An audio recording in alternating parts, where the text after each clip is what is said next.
Governor of Lagos State, Babajide Sanwo-Olu, as today endorsed his own deputy, Obafemi Hamzat, as the candidate of APC in the governorship election race of 2027.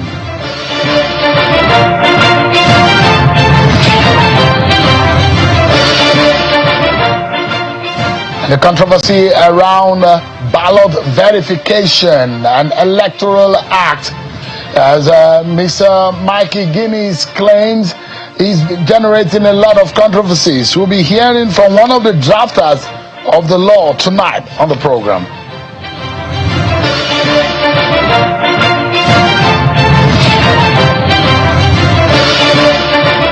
Hello everyone, welcome to the program and thank you so much for joining in. This is Politics Today, live on Channels Television. I'm Sean Kimberley for you here in our Abuja studio.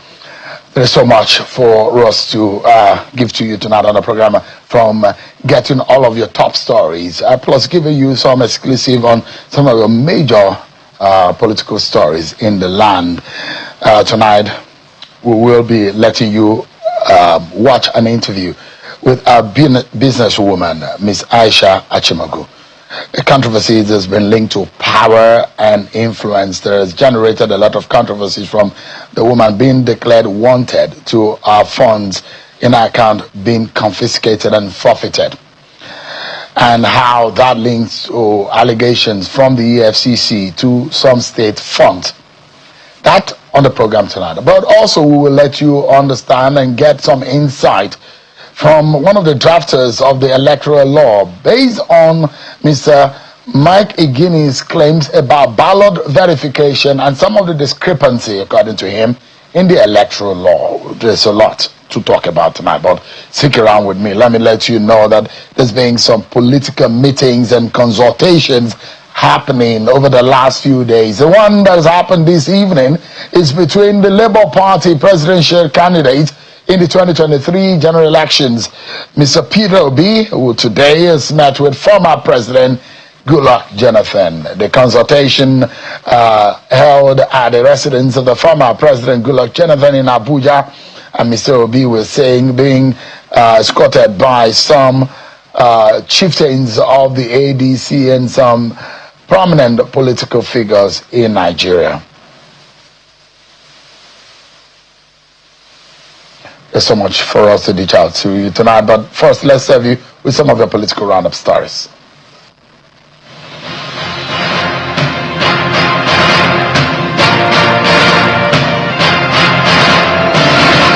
Justice Peter Alifu of Federal High Court in Abuja has adjourned hearing in a suit filed by the National Forum of Former Legislators seeking to compel the deregistration of the African Democratic Congress, Accord Party, Zenith Labour Party, and Action Alliance over an alleged breach of Section 225 of the 1999 Constitution. Justice Lifu fixed May the 5th for hearing after granting the NFFL leave to amend its originating summons to formally include other political parties allegedly found to be in breach of constitutional provisions alongside the ADC. In a short ruling, Justice Lifu directed parties that are yet to respond to the amended originating summons to do so promptly.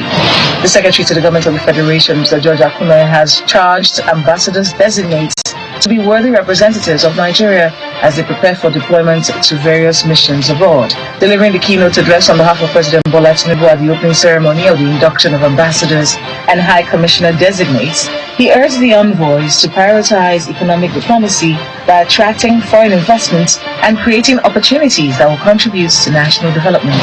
The All Progressives Congress has flagged off its governorship campaign in Ekiti State ahead of the June 20 election, with Ubasani, chairman of the Ekiti Governorship Election Campaign Council, leading the re-election bid of Governor Biodun Oyebanji. The rally drew top party leaders and a host of governors, projecting unity and strong support for the incumbent administration.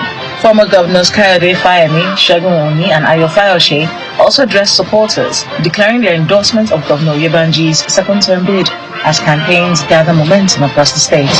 The Action Alliance has distanced itself from the opposition political party summit held in Ibadan, Oyo State, stating that it neither participated in the meeting nor endorsed any of its resolutions, including plans to present a joint presidential candidate for the 2027 general elections. In a statement signed by the National Secretary of the party, Mr. Vernimbe, under the leadership of its national chairman, Mr. Kenneth Udeze, the party clarified that no individual nor delegation was authorized to represent it at the gathering, describing its inclusion among participating parties as erroneous and misleading. The Agbo Major-led New Nigeria People's Party has also disassociated itself from the recently concluded opposition party summit held in Ibadan, declaring that the party neither participated in nor authorized any individual to represent it at the gathering. He made this known while speaking at a World Press Conference in Abuja. Mr. Major says the reports linking the NNPP to the coalition meeting were misleading and should be disregarded. According to him, the party remains focused on preparations for the 2027 general elections. The Director General and National Coordinator of the Renewed Hope Ambassadors in Imo State, Governor Hupu Zadimma, has highlighted the need to simplify complex policy information for citizens and enhance transparency by making government actions more visible and understandable.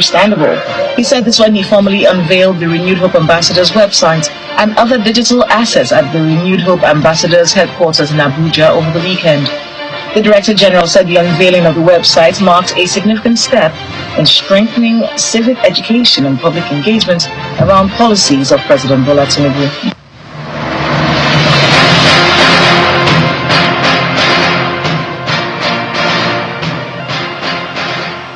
Thank you so much, everyone. There you have it, your political roundup stories, and now you are up to speed. Let's now take you to the center of politics of Lagos State, where we're seeing a very dramatic incident happen today, where we see the governor by himself endorsing his own deputy, Dr. Obafemi Hamzat, as his preferred candidate to bear the flag of the party. The Lagos governor endorsed Mr. Hamzat as the APC candidate for 2027 governorship election. He did that at the Lagos House in Marina alongside members of the State Executive Council and APC leaders. Also present were all the 57 local government chairmen, as well as local council development area chairman. He said Mr. Hamzat has the capacity to run for the state because, as a governor, because of his vast knowledge and experience. Take a listen to Governor Babajide Sanwo-Olu. Mr. Deputy Governor is a man that is fit, ready, he's been well baked, he's been well manicured, he's been well pepperonied for this job. He's a man that knows where all the rooms in the house are built. He's a man that has worked with me with all sense of humility at the highest level of integrity, loyalty, commitment, support. And so I feel personally, on behalf of my wife and everything that I stand for, truly, really honored and privileged that he had given me this honor to inform me and to use the opportunity to thank our father, our leader, Mr. President, who saw the vision 8 years ago to say that, Mr. Governor, Mr. Deputy, both of you, I see you on the long run. And that long run is what is already being manifested here today. This is a deputy governor that is worth a governor from day one. All right, Governor Babajide Sanwo-Olu of Lagos State endorsing his own deputy, Obafemi Hamzat, for the ticket of the APC. Well, we begin tonight on Politics Today as we turn the spotlight on a controversy that sits at the intersection of power, wealth, and accountability. Nigerian businesswoman Aisha Achimogu has found herself at the center of a widening storm, declared wanted at one point by the Economic and Financial Crimes Commission, EFCC, facing questions over alleged fund forfeitures and battling public scrutiny over her financial dealings. The situation is further complicated by reported links to Babajide Sanwo-Olu, the governor of Lagos State, raising serious questions about political proximity, influence, and the integrity of campaign financing. Yet, even amid the controversy, a high-profile 50th birthday celebration has only intensified public debate about optics, privilege, and accountability. Well, The issues of financing of 2023 presidential election and campaign also were brought into the fray when Aisha Achimogu's name was being called. Tonight, she joins us to respond directly to the allegations, clarifying our position and answering the critical questions many Nigerians are asking. And this is our conversation with Ms. Aisha Achimogu. Let me begin with what is being perhaps the weightiest of all of these allegations, the confiscation and forfeiture of 13 million US dollars by the EFCC. Tell us about this money. How did you have as much as 13 million US dollars in your home? The EFCC raided your home and they said they've got 13 million US dollars. You have refused and failed to go and defend that money, and that money sits with government right now. I want to say I'm glad that I came here. I've had several invitations to come speak about who Aisha is, and that this network stands in what I believe in. First, I won't go so much into the detail of $30 million. As you know, it's in a matter in court. It will be prejudice for me to talk about what's already in court, and I still believe strongly in our judiciary system in Nigeria. So I know that the right decisions were made at the due time. But let me also correct an impression that $30 million was not found in my house when my house was raided. And let me also correct that what is published on the website of EFCC said a certain state. So I want to believe that is not Lagos State, because the state was not clearly. So it's what is out there. So I won't also, entertain that it said it's Lagos State, because that hasn't been thrown at me. My house was raided, yes, but only $50,000 and 30 million naira belonged to my mom was found in my house, and then again my personal belonging. I don't know where Nigeria got the impression that I had $30 million in my house. I'm not a bank, so I won't keep $30 million in my house. So I have kids who go to school abroad, so it's important that you have those currencies kept away for emergencies. That's why I had, that money at home. There were two bid processes that went. The deep offshore bid round that happened between 2022 and 2023, and there's another mini bid round that also happened between 2023 and 2024. So we participated in those process. Like we are operating oil and gas company because we have other assets that we're dealing with, and because I'm very audacious and ambitious, and then I have the team to put to it. We went through that process, and by the grace of God, we won the process. And very transparently, it was a public process. It wasn't selective. So you won the bid for an oil block? Correct. So you own an oil block? My company, not me. Ocean Gate? Correct. Won an oil block bid? Correct. Is that what you paid the money for? Or like I said again, Shewa, I will not deal with that because it's in court. So that money was not found physically in your house? No, not at all. But was found in your account? I'm not going to deal with that. It's in court. How many oil blocks do you own? I said we participated in two bid process. So that makes it two. So there was a bid process so the deep offshore and the mini bid round. So we participated in two oil processes, and we're lucky to have won the two processes as well. So that money that is being forfeited, found in your bank account, this is the money coming from which state? If you say that this is not from Lagos. So I repeat again that I'm not going to address a matter that is in court. Become prejudice to law, So wait for the law to take its course. When after the process, I'll come back and give you clear. Give us an understanding. All of a sudden, you just became so wealthy. You just own an oil block. Because all of a sudden, Aisha Achimogu just came on the radar. You just own an oil block.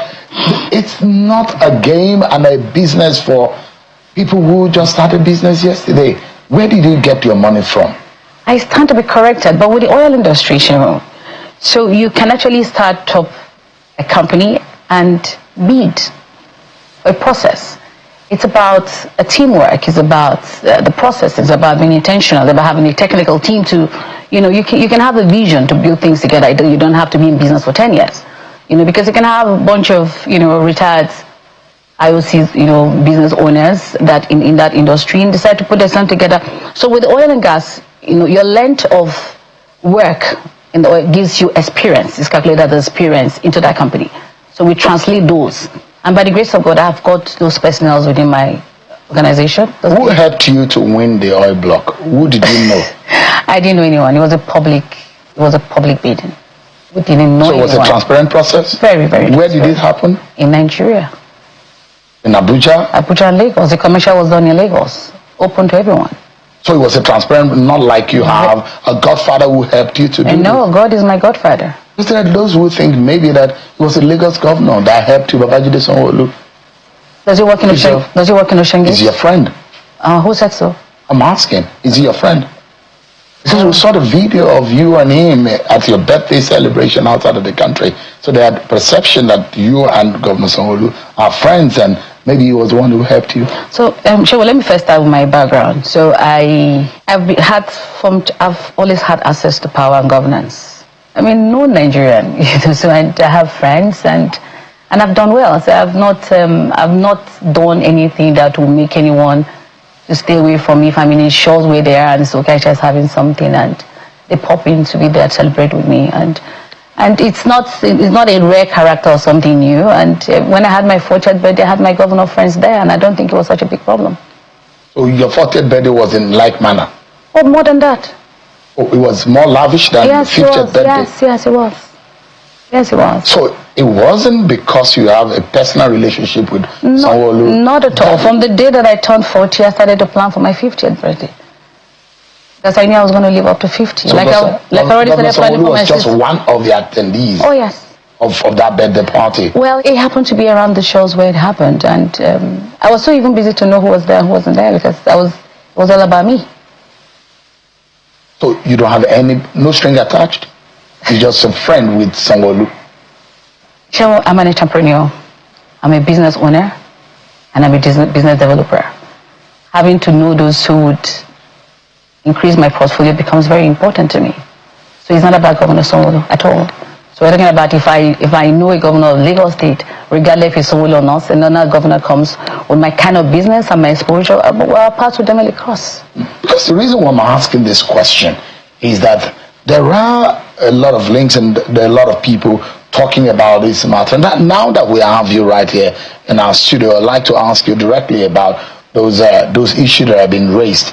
But one is of concern, and a lot of Nigerians are not really privy to, is who Aisha Achimogu is. What kind of business does she do? And I see that the name of one of your companies, Fela Concept Limited, resonates. Yes.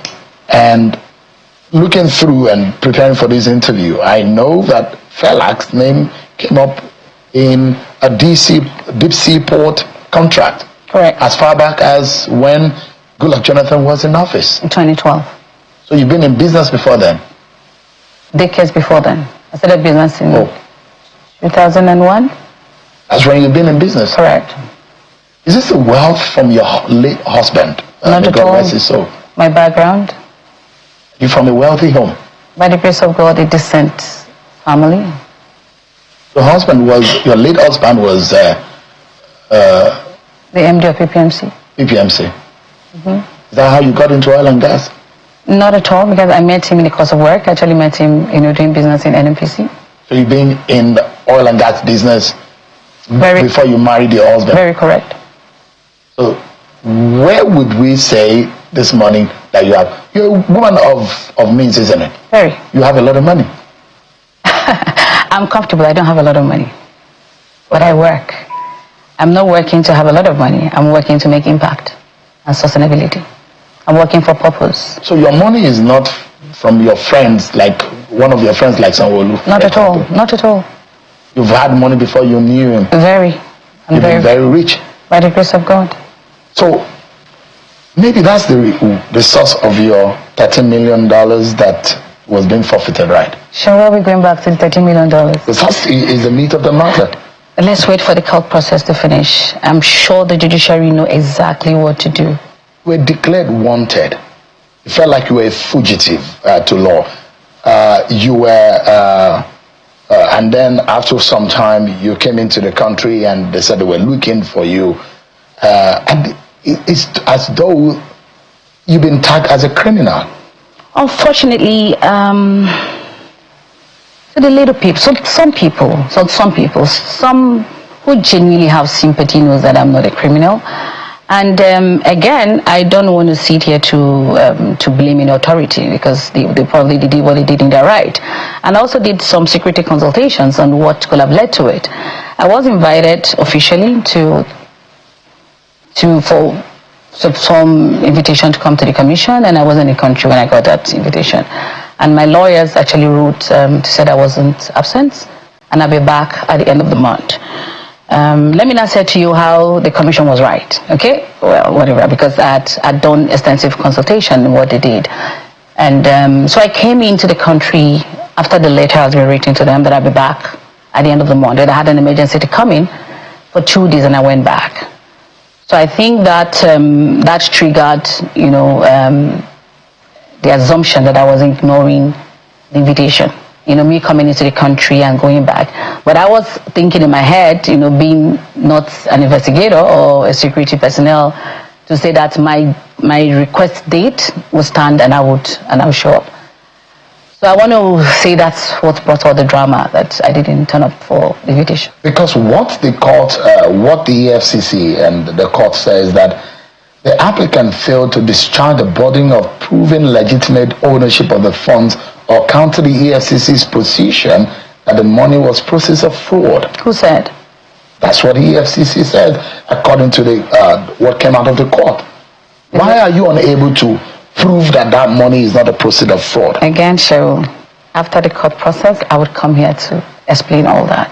Your company claimed that $13 million constituted gift received by Ocean Gate through your personal self, coming from you, and that you did not appear before the court to justify why the funds should be forfeited. I will only address me as a person, not appearing in court. Like I said, the order does not require me to appear in court, but my lawyers are meant to come and defend, whatever it is. I wasn't meant to appear physically in court, because it was not a trial for me. It was an order. Said that those money came directly from you as gifts into Ocean Gate. So again, the matter is in court.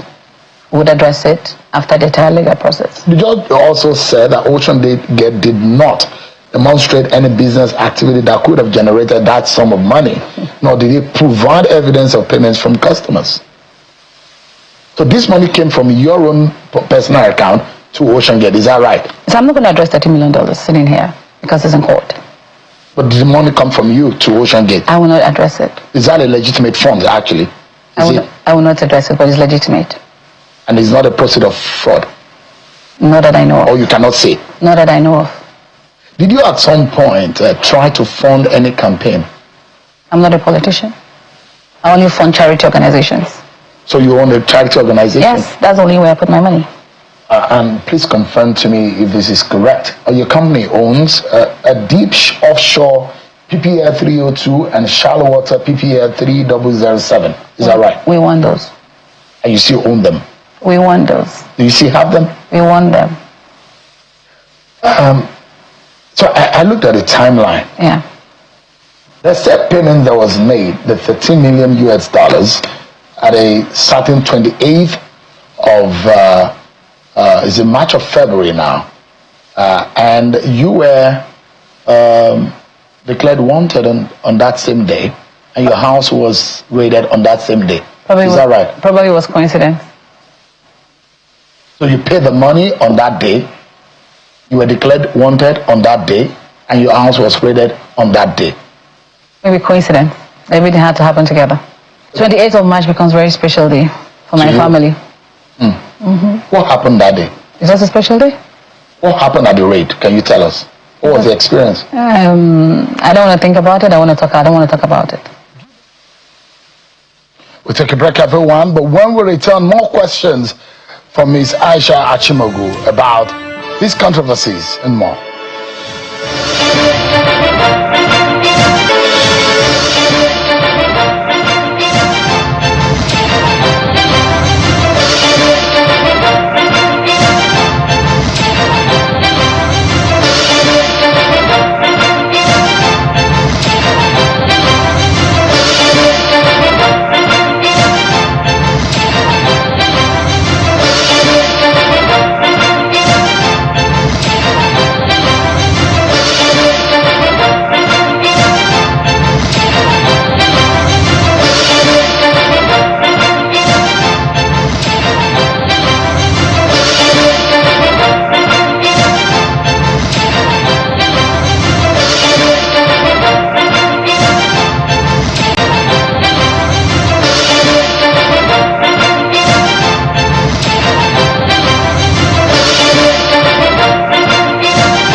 much, everyone, for staying with us. Dr. Aisha Achimogu has been speaking with us on a lot of issues relating to how his name is being in the public domain, is being declared wanted, and the issues relating to our businesses and some of the controversies. Thanks so much indeed for your time tonight. Thank you very much.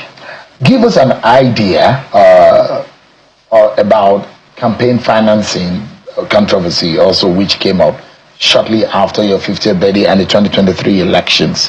What exactly is that linkage? I'm not aware. You're not aware? There's some funds linked to you going to some politician? I'm not aware. You don't fund up politicians? I'm not a politician, and we don't have any in my family. There are insinuations that funds tied to political campaigns may have been diverted or mismanaged. Can you categorically deny or confirm any involvement in campaign financing irregularities? Who said? There's a story out there. So I'm very sure that you must have. Then it's not authentic. Your name is being in the public domain for quite a while now. Because they like a lot of things are happening. Because they like my pretty face. At the time you were under public scrutiny, you held a high-profile 50th birthday celebration. Do you understand why many Nigerians say that as a tone deaf or even provocative? My background has not allowed me not to be insensitive, to needs. It's my background that led me to focusing my life on charity. So some genuine Nigerians felt we're hungry. Why are you celebrating? Why are you lavishing? Why are you a spend freak, and all that? And again, it's probably out of what they don't know. Let me give a little background of my personality. So you know how there are people who they say they're born special. So half of the things that I do in life, I really don't have to pay for it because I've invested in human capital.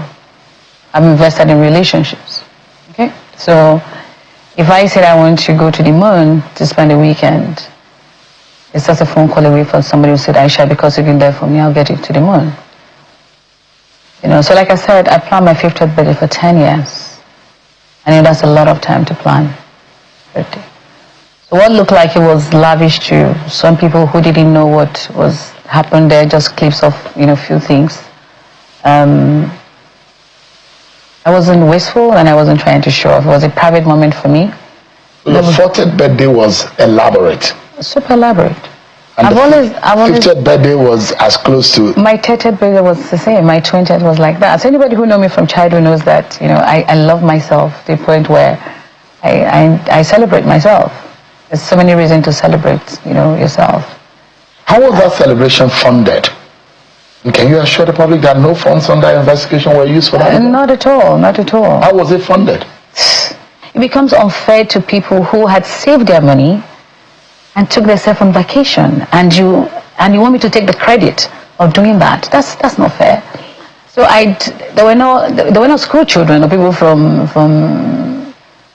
the streets. If I ask you now to prove your source of earnings, your source of wealth, how would you describe it, or what would you say? Very consistent and genuine.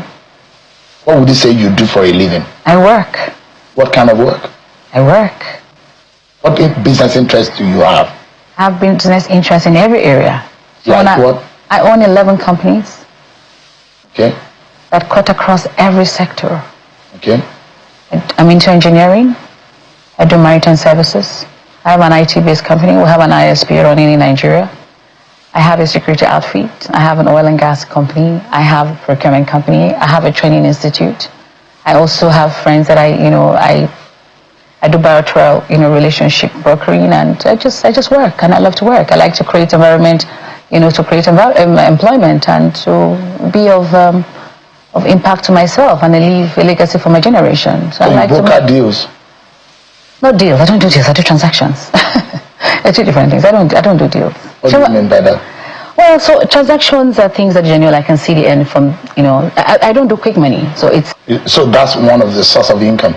Well, that's by the side, So I'm a consultant by, so, and I do that for. So if any money is found outside, the money is found through your businesses, it could be from that source. Yes, I'm a consultant. And you are paid heavily for such. Yes. Given an idea, because I said I was trailing and preparing and for this interview, and I saw your company, Felak. Yes. That company was involved in a PP arrangement for a deep sea port. Yes. What was that about? We came into the country with my partners, one of the biggest port development companies in the world. It's called the MTBS in Netherlands. And we wanted to do something different. We started looking for a brand-free project where we can key in our technologies and new beginnings. And we dabbled into the then Ibaka Deep Sea Port. We deliberated on the opportunity, and I wrote an expression of interest to the then Minister of Transport. So we're interested in congesting the ports, and our interest in Akwa Ibom, and we're given opportunity. And was convinced that this company knows what they want to do in Nigeria, and we carried on. You know, we did it well. We projected it around the globe, and I would say here the majority of my exposure and friendship that I've made around was the course of that project. It was a project that had attraction that could have, you know, put this country where we need to do. So you've been on this trajectory of doing business. Not just business, great ones. Great ones with track records. So you are not made by any man? No man can make me. I'm not an object. So all of these controversies around you, what regrets do you have? Do I have regrets? No, I don't have regrets. A big lesson for you? Not a lesson, knowledge. What knowledge is that? Not to look at things on the surface, you know, and be more careful? not careful. There's nothing to be careful about. I'm not found wanting. Do you think anybody is behind your deal? Nobody can be behind any deal, because God is one that's promoting me, and has assured me of many things that are yet to come. So I'm not one who think that anything that happened, it's someone. You're not turning between political. I'm not a politician. I've never been. So I'm not. I mean, maybe you're just a victim of a political game that you are not aware of. I've not been told that. Or do you think that this may be the... Not at all. I don't think so. What I don't do, I'm not negative at all. I don't think of anything that is negative around me. Would you look at Nigerians in the eye tonight and tell, what would you make them believe about your financial conduct? Would you say that your business dealings has been with full integrity? I'm not here to prove myself, you know.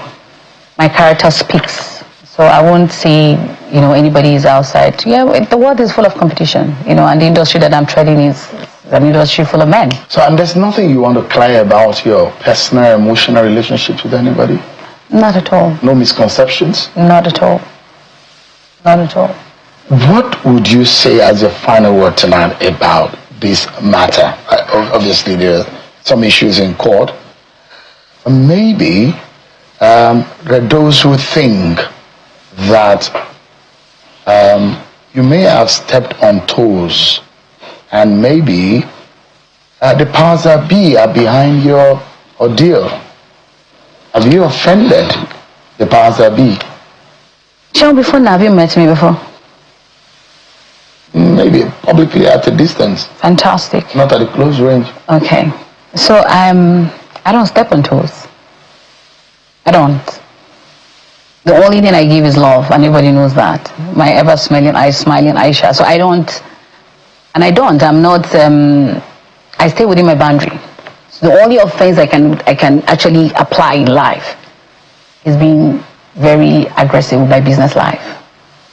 I'm very deliberate about being prosperous. I'm deliberate about it. I'm deliberate about building entities. I'm deliberate about being the most and foremost renowned, you know, private company in Nigeria and Africa. I'm deliberate about, you know, creating relationships that would outlive me and my children. You know, I'm deliberate about, you know, making homes. I'm deliberate about, you know, creating industries. So those are my focus. So I don't see no that thing about you didn't myself. Offend the president? How can? That's our father. Never. No, that's our father. How can? The president will love people like me who are very creative. So he's not behind your problem? No, he will support me. It's not. What would be your final word on this? Well, my final word indeed is to you and the industry that you're in, the media, that we should help build our own. There must be some scrutiny, around how the media, especially in Nigeria, projects things that are not clear. People should stop creating stories, making it their own, and interpreting it and making others believe in those creativity. Dr. Aisha Achimogu, Group Managing Director and Chief Executive Officer of PHILAC Concept Group. Thank you so much indeed for coming on to clear a few of these issues. Thank you, sir. I appreciate it. God bless you.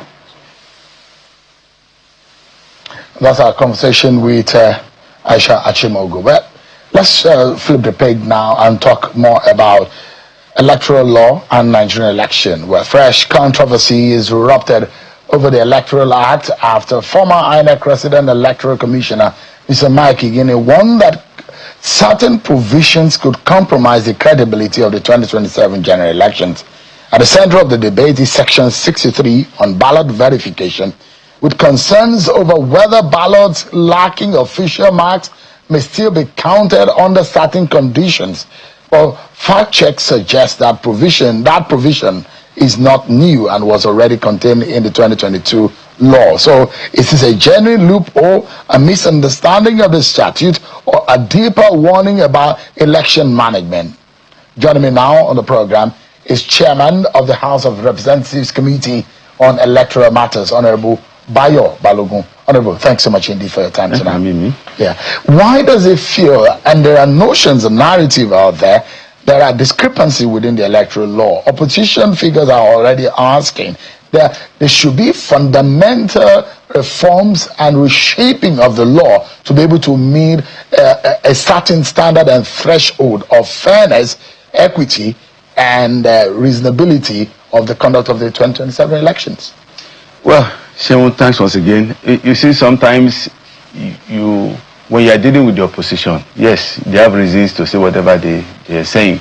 But when people who you're supposed to know better comes out for whatever reason, and they decide to make a mess out of a system that that they actually even belong to sometimes ago, I find it not too good for our system, and for someone like Mr. Mike Igini, and when he was in the system, he was such a vocal person, and I don't see reason why at this stage he would decide to misinform Nigerians.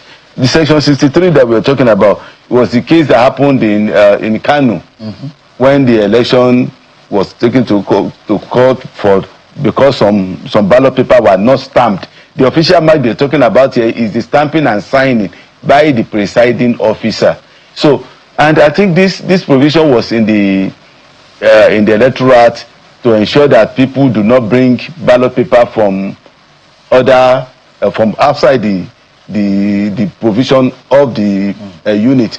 But with what we have now, I don't even think that provision should even be there at all again, because ballot paper are now personalized to the unit.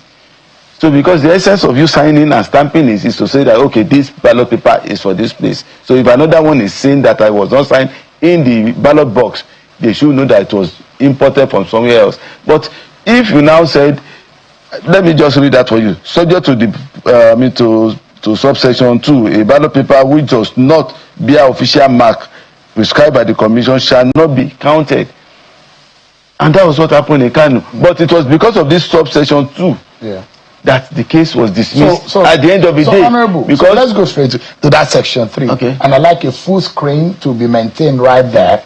Why should any ballot paper without INEC's official security mark ever be considered for counting at all? Doesn't that create room for infiltration? That is forgery and post-voting manipulation. What they mean by that official mark is the stamp and signing by the presiding officer at the back of the ballot paper. Because the ballot paper are not personalized, you cannot bring a new ballot paper that does not belong to that unit now. Before, it used to be the same thing. So what differentiates it then was the signing and the stamping. But now each unit has a serial number. only for that unit. So on that end, okay, look at this other subsection 2, and it says the law used the phrase where the returning officer is satisfied.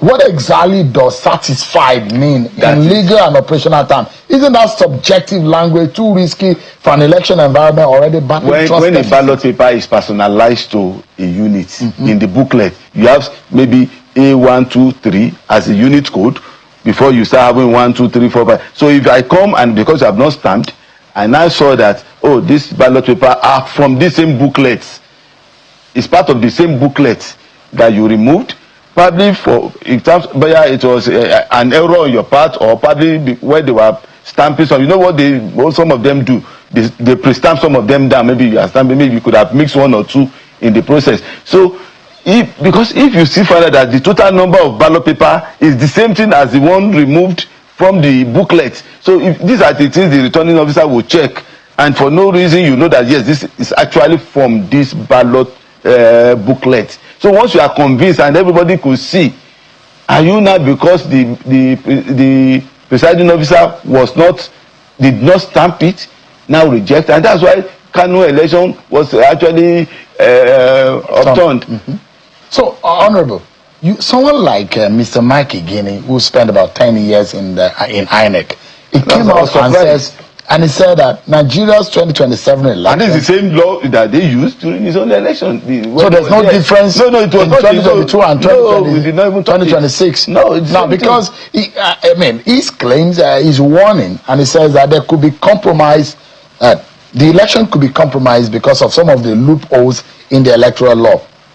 As the chairman of the committee overseeing electoral matters, honorable, do you agree that the law now contains some dangerous ambiguities, or is this political alarmism? The issue is that you have to tell me which one. This is one that we are talking about. You said, section 103, section 83. These are sections that have been highlighted. If this subsection 2 was not there, that means the governor of Kano State would have been removed.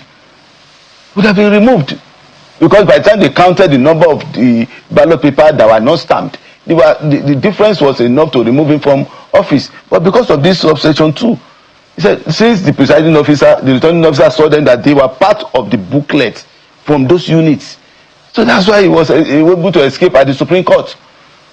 So these are not new provisions. The provisions that were used during the last election were not done in 2026. They were the 2022 provision.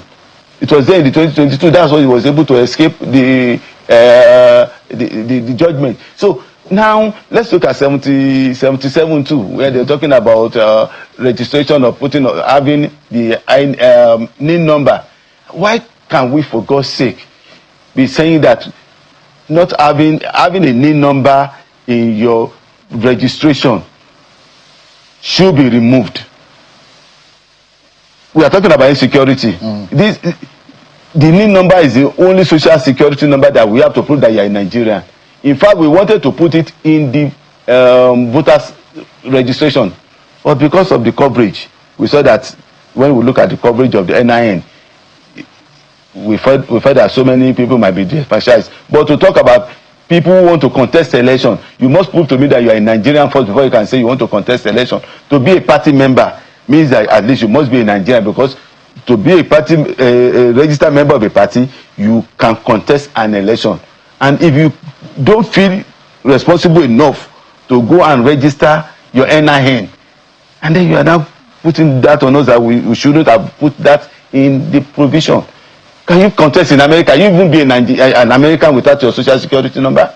It's only in Nigeria we want government to plan everything, but we are not even ready to do the slightest duty for the country. So these are some of these issues. Honorable, are you saying that these provisions that are created or added to the law have been added? No. There are new provisions that are added to 2026 electoral law. The one that is removing the mode of primaries. There were two. They added one in 2022 from 2015.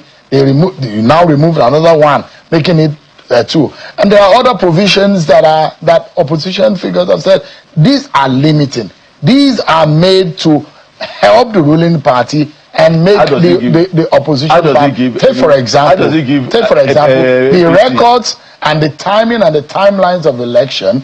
Those who say these are limiting. For example, you ask them to go and front load and put a digital record of their, when you had already had this information and your party has started these processes. Okay. And they don't say, I was here your program with the chairman of IPAC, Alhaji Yusuf Dantale, and he actually told you on that day that yes, we've been discussing on this issue. From the time that we started this amendment, we have carried all political parties along. Even on the floor of the house, we have all political parties, all major political parties represented. So there is nobody that will say this law is coming probably at the tail end. We are all aware of this. We all did this together.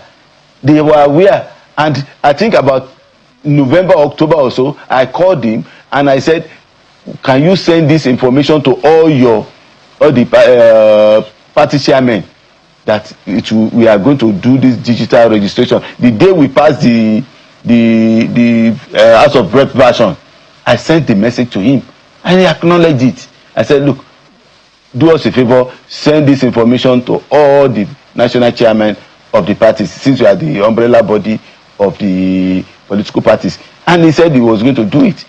And they were all aware. They were in most of the parties. In fact, this provision was made by them, because most of them were complaining about people leaving their parties after primaries to go and join another party if they lose out in an election in a party primaries. It was a provision made by the political parties. Give me a moment.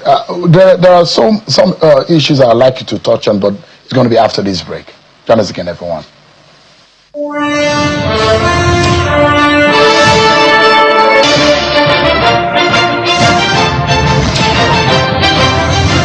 Thanks so much, everyone. Our closing moment now with Honorable Bayo Balogun.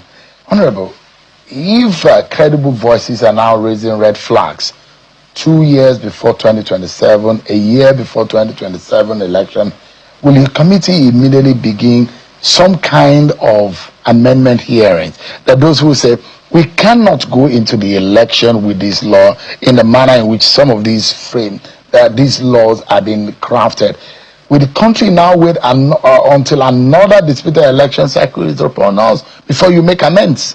You see, we made these amendments based on majority position during our public hearing. But some people are saying there are still errors in it, and we should not go into the election with these errors. You see, if someone sees that, okay, for example, when they are saying the INEC should extend the dates for primaries, and they know it's in the electoral that primaries must be completed, I mean, the list of candidates must be submitted to INEC 180 days. 180 days to the general election. These are some of these provisions that you know that you cannot flout. So if you are going to extend something that is going to affect the law, are you now actually making solid recommendation? So we must look at what they are recommending vis-a-vis the law that we have. And within those 180 days, there are a lot of activities. It's not that those days are just there. There are a lot of activities, preparation of ballot paper. You have the time you need to spend in court for litigation and all the rest. So even those times are so even tight as we speak. But one major issue is that if one political party is complaining and is shouting, it does not mean that you must concede to bullying. As far as the country is concerned, conceding to being or being fair and providing? No, it's one political party that is now saying that they want this. It's what's their name? ADC. And you don't think that that's genuine enough? No, you see, you go and tell your members in the National Assembly. Mike Igini also warning and say, look, there are provisions and there are... Have we not shown what you just complained about? That was the bill. I mean, that was the act that was used when it was there. They made it. That was not part of the committee at that period. Let's go to section 138. Grounds for petition. Honorable, I like that section to be put on the screen. This is another issue that those who are looking and scrutinizing and say, look, there needs to be some rejigging of this portion such that it can meet a minimum standard of reasonability. Do you have the 2022 ad? It is in 134. It's in 134 in the 2022. Okay. Yes, because the issue that was removed is just one subsection that was in 134 in the old law, right? In the old law. Yeah, go ahead and which says a person whose election is questioned was at the time of the election not qualified to contest the election. It's like qualification. So it now went further under subsection 2 with respect to subsection 1A. A person is deemed to be qualified for an elective office, and his election shall not be questioned on grounds of qualification if, with respect to the particular election in question, he meets the applicable requirements of section 65, 106, 131, and 177 of the Constitution. So what we had, there's an adjustment now. 134 is now 138 in the Electoral Act 2026. Yes. So what now happened? What we removed that one. 134 1A that talks about qualification. You see, because it's still subject to the provision of the Constitution. So if we now list the Constitution as done before, that means if any part of the Constitution changes, we might need to come back and be changing it in the electoral. That's okay. Since we are still subject to the Constitution, let's leave everything to the Constitution. So qualification is now based on what is written in the Constitution. All right. So that's what just happened. All right. Instead of listing it, remove it, let it be purely as stated in the Constitution. And the solution is. So you are not amending the law before the election. No, if there's reasonable ground, it's going to be. You see, none of them have actually brought. This is what I want. They are just saying it's not good enough. All right. Let them bring a position and debate it on the floor of the House. Honorable Bayo Balogun is the chair of the Electoral Matters Committee in the House. Many thanks, Honorable. Thank you for having me. Many thanks for watching, everyone. I'm Aisha Achimogu. God bless Nigeria.